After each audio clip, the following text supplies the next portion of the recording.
Now, how does all this equipment work? Well, again, reducing space, giving you more density. Okay? You see here are 8 series lines of enclosures, right?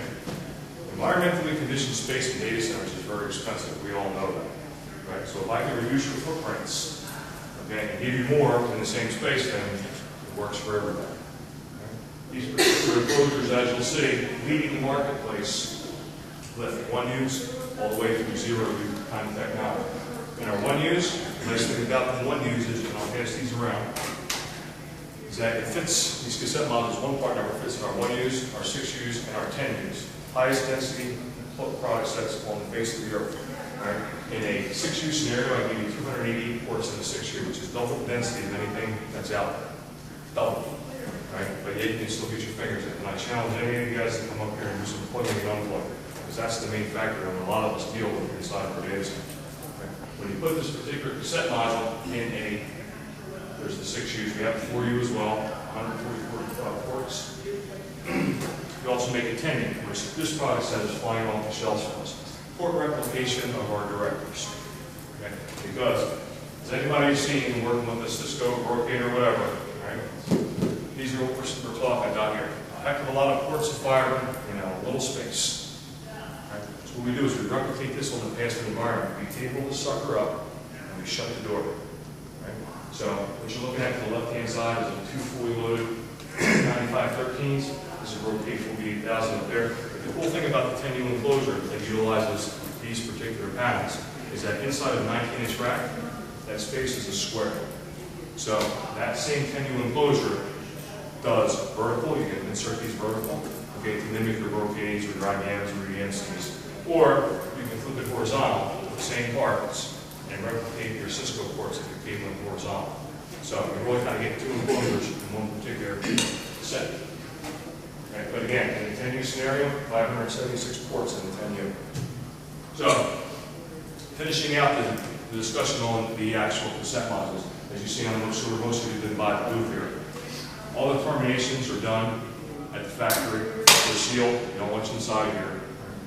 Use high-performing LC or MTP adapters in the back with custom over. Won't have to worry about alignment tolerances. Same thing on the LCN, stable spring, ceramic insert standard for low walls. But it's got about a 3-second plug-in. You'll see what this one happens to be your standard MPO style connectors. You do 48 fibers in about 10 seconds. With the other cassette module, you're going to see past over to 24, you can do 48 fibers in about 4 seconds. You can see how fast that infrastructure actually is. And last but not least, how the MPO was originally designed is that you also make, these are referred to as direct attach harnesses. It's basically an MPO connector fanned out to our discrete connector, whether it be LC, SC, whatever you might need. But what you're looking at here is 2 EMCI 10K, 2 EMCI 10Ks, 386 ports each, double loaded in the cavity. You see how all that cabling is done there using direct attach harnesses. Now, the beauty of this is 2 ways. It can be used as a 0U patching system with brackets. Okay? And we make about 60, 70 brackets now, depending on some are specific for machine type. Some are just, you know, random metal style brackets where you can drive a sheet metal screw and it'll work. Or you can use our 1U enclosure sets that have some 1U space or 2U space inside of those and use these MPO feed throughs. But the cool thing about this technology is that you can basically bring your machines in, cable this thing up before you actually have to deploy it in your network, your data center. Okay, you can be ready when you're ready to go. So that's down the outlet. These MPO trunks, once you have it pre-cabled up and rolled out onto the floor, it's a matter of just plugging those trunks in and plugging it out as soon as it gets onto the floor. Right? Instantly.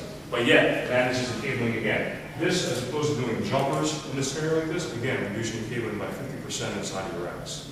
So your plug-in time is substantially cut down, your airflows are substantially increased, and you're risking less downtime. Less cables, less downtime. Any questions with the fiber products? Okay. Copper. We work with copper, right? Everybody works with copper. Still not obsolete, still around. Okay? For how long? We don't know. Anyway, so we released this product, again, Cable Express, about a year or so ago. It's been flying off the shelves. As I pass this around, you'll see what we do here is not rocket science. Okay? What we do is we take cables and we bundle them together. Oh, what a great idea.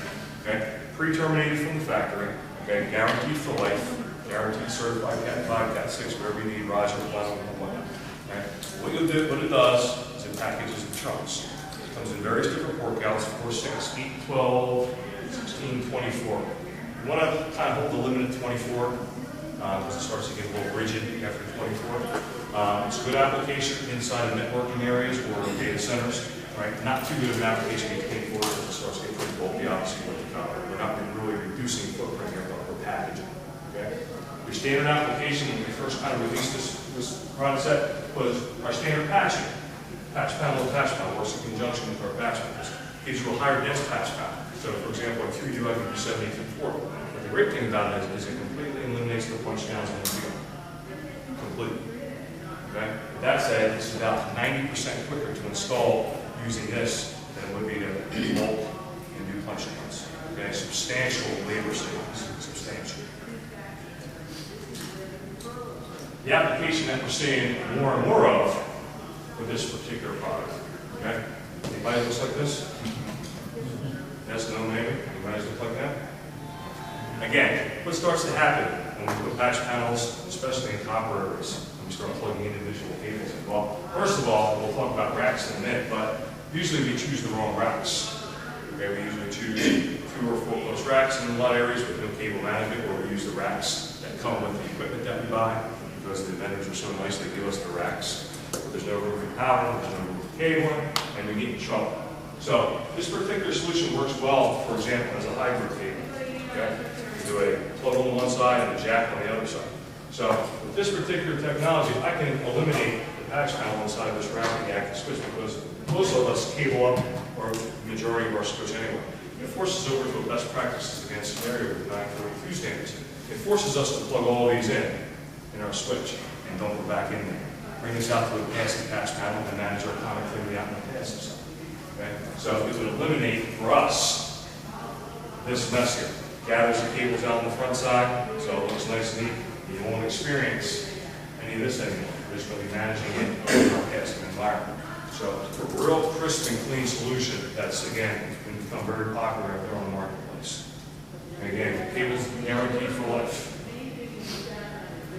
So, again, just continuing on with the standards to show you a complete set of product sets. Anytime you're laying infrastructure, you want to lay conveyance.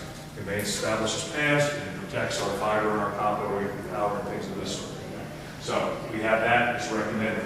One thing you want to pay particular close attention to that I see often in data centers, and you saw that from one of the first slides that I showed you. Right? A ladder rack or basket tray type situation is great for trunk cable or copper cable. It's not good for fiber jumpers. Okay? You'll start taking the fiber jumpers, we'll start taking the path of the ladders.